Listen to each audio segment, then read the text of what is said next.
Morning all. All right. So we have a news of the day video for all you fine people on the internet. We have a preview as well. And so I wanted to talk about something first. Mid-roll ads, everybody's favorite on YouTube. I know. I have a YouTube premium account. So it is something that I do not see on the THG account. I do see it on the TEG account, for instance. But YouTube's made changes by which they're basically saying you use our automatic ad breaks, or we may not serve ads in the places where you've placed those ad breaks because we may feel where you've placed it is disruptive.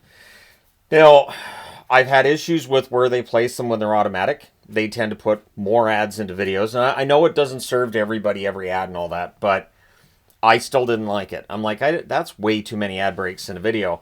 But they're basically making it so that now for YouTubers like myself, that's where they have to go, or else they may be labeled as disruptive. I just find that so weird. If it's in the middle of a video, it's probably disruptive anyways, right? Anyways, that being said, I just wanted to throw that out there because if the ad breaks seem to be kind of weird, especially in the reviews where I try to make sure they're in the right spots, that's why that's taking place. So, the GM meetings always see a presser by Gary Bettman, and we always get some stuff out of this. First off, no rule changes. There's nothing. No rule changes coming out of the GM meetings.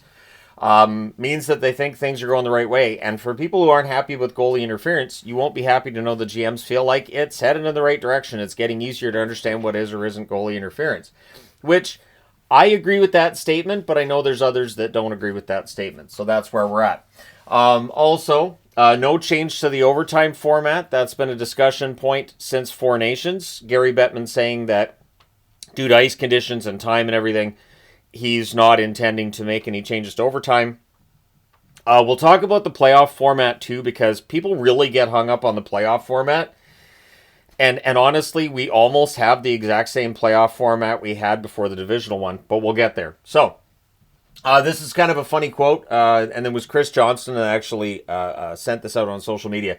Pierre LeBrun asked Gary Bettman if he updated general managers on his future as commissioner, and his answer to Pierre was, "Absolutely not. You keep trying to get rid of me. No such luck. I'm going to see if I can outlast you." I assume that Gary Bettman's saying this to everybody. Just everybody. That he's just planning on sticking around as commissioner. The reality is, of course, there will be a transition at some point for him out as commissioner and bring somebody else in. That process is in the very beginning stages, but it doesn't sound like there's anything coming yet. I would think once the new CBA is done and once it goes into effect, if he decides to ride off into the sunset at that point, that would be a logical point to do it. The NHL and the NHLPA are going to meet the week of April the 1st for CBA talks. So that's good news for the National Hockey League, because getting these talks started well before the CBA would expire is what I've always wanted. It's what I've always wanted in the National Hockey League, and we're finally seeing it.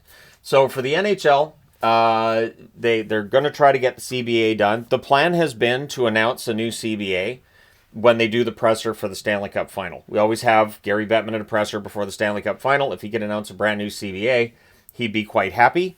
He also talked about how, yes, there's some economic uncertainty with whole Canada-US stuff that's going on at this point, so they're watching it.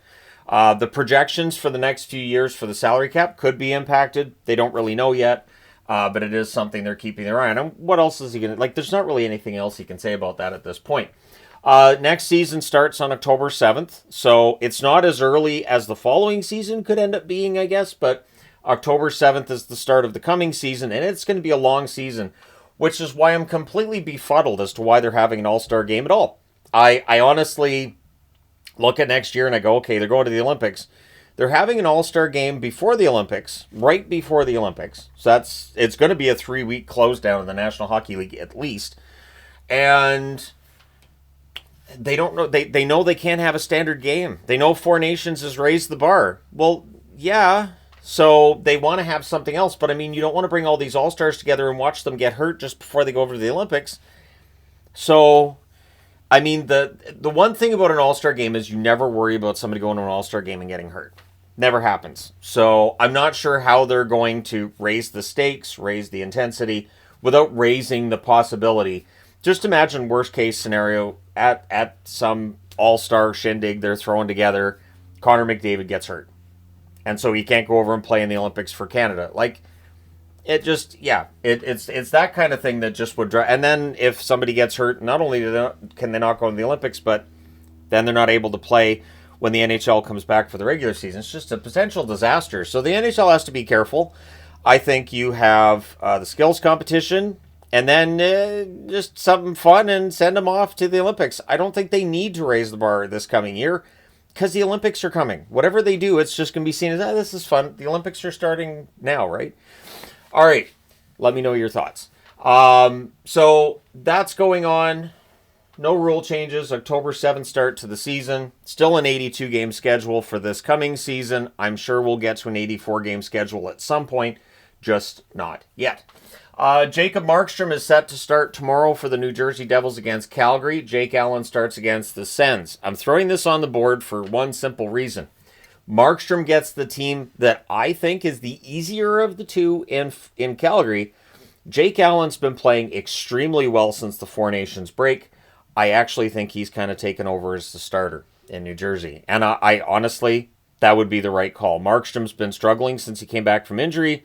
We'll see how things go for him against Calgary. Maybe they're playing Markstrom because it's Calgary and, yeah, I mean, it's his former team and all that.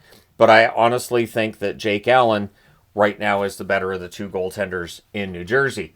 Kyle Dubas is set to be named as Canada's GM for the World Championships. I've seen some reactions on the internet. It's a World Championship. I'm sure it'll be fine. World Championships, you have to choose from the players who miss the playoffs, and then you might get a couple guys who get eliminated in the first round. But it is one of the reasons why I say World Championships isn't really a best on best, the same way as like what we saw with Four Nations. So yeah, Dubas is going to run the Canadian team. I'm sure he'll do well.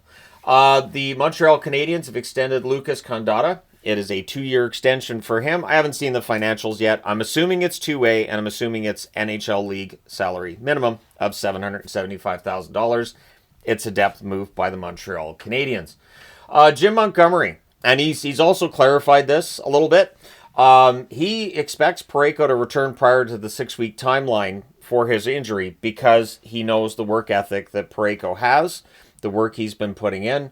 So Montgomery believes that he could very well return before 6 weeks, although he does acknowledge that is still the timeline, and it's basically his opinion that that would work, that Parayko could absolutely be back before 6 weeks are up. Bad news for the Dallas Stars and Stars fans. Heiskanen could miss the first round of the playoffs. So for the Dallas Stars, who were playing pretty well without Heiskanen, they're going to really miss Heiskanen, and especially if it's against Colorado, which it looks like it will be, Colorado and Dallas. That does make things very difficult for Dallas if they don't have Heiskanen in that series against the Colorado Avalanche. Florida news, Kulikov is out week to week. So first, Ekblad gets suspended. Now Kulikov's out week to week. We'll see how everything adjusts from there. But the Florida Panthers kind of used to having injuries and having next man up, that kind of thing. So, yeah, I'm sure Florida will be okay. But in their chase for first place in the division, this does make things a little bit more difficult. And if you're a fan of the Leafs or the Lightning, you might be kind of, okay with the idea of Florida going through some injury issues right now. So I always see this argument about going 1 through 8. Oh, you got to bring the playoffs back to what they were because, oh no. Here's the interesting thing is if you had the original playoff format of, well, not original, but if you went back to the 1 versus 8, 2 versus 7, 3 versus 6, 4 versus 5, it changes absolutely nothing in the East. You have Washington, Montreal, first round. Oh, man. Florida, Ottawa. That's a bit of an oh man as well, because Washington, Montreal, 2010. Florida, Ottawa, the Kachucks against each other. Carolina still plays against New Jersey, because Carolina's number 3 in points, New Jersey's number 6, and Tampa Bay and Toronto still play in the first round as 4 versus 5.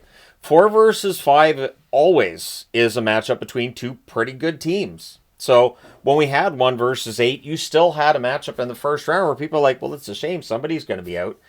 But yeah, and then in the West, it does change 2 series. The thing is, the division leaders playing wildcard teams, that's 1 versus 7, 1 versus 8, 2 versus 7. So Winnipeg plays against Vancouver. Vegas plays against Minnesota, again, if we do 1 versus 8, 2 versus 7, this does change, though. Dallas, instead of playing Colorado, would play the LA Kings, and then Colorado would play Edmonton, rather than Edmonton playing LA. So in my opinion, Colorado playing against Edmonton in the first round presents a very similar situation to Dallas playing against Colorado. You have two teams that are viewed as contenders. One of them is going to be out in the first round. Same as Tampa Bay and Toronto, or, any other matchup. In my opinion, there's a lot of teams that could win the Cup this year. And I think that's just a sign of the fact that, we have a lot of contending teams. But when I hear, well, this isn't fair to the team I root for because they be against that team and that team's too good, so you're admitting your team isn't good enough to win the Stanley Cup. You have to go through that team sooner or later if they're one of the best. And there are plenty of times where a team's biggest test has been in the first round. I can definitely do a video on teams that get tested biggest in the first round out of Stanley Cup champions because, people will argue that I'm wrong. But, so there you go. That's what happens if we go to 1 versus 8, 2 versus 7, etc., etc. Now, we got 2 games tonight in the National Hockey League, and it's a TNT doubleheader, so I apologize to people in Minnesota because it says a 9:30 Eastern start, which is like an hour and a half after your normal start time. Oh, no. It's going to be closer to 10 o'clock Eastern for that puck drop. I would say probably 9:52 puck drop, because that's usually right around where it is for a doubleheader. So if you're asking, why don't they just schedule it for 10 o'clock then? Good question. So, 7 o'clock Eastern, 4 o'clock Pacific start. The Colorado Avalanche in Toronto against the Maple Leafs. Colorado 41, 24, and 3 overall. They're 8-1-1 in their last 10. Playing very, very well. Very good test for a Toronto team that have looked good at times, too. 40, 24, and 3 is the record for Toronto. So, almost the same as Colorado, although they're 5-4-1 in their last 10. And then, as I said, 9:30 Eastern is the posted start time between Seattle and Minnesota. Seattle, 30, 34, and 5 overall. They're 5-4-1 over their last 10. Minnesota, 38, 25, and 5 overall. 4-5-1 over their last 10. And looking to get on a little bit of a run here so that they don't have to worry about teams beneath them. And so that they can at least think about maybe chasing down a team ahead of them, like, for instance, Colorado, although I don't think that's going to happen. But either way, let me know your picks for tonight's games in the comment section below. Hit like and subscribe if you haven't done so already. Thank you guys so much for all your support. I will talk to you again soon.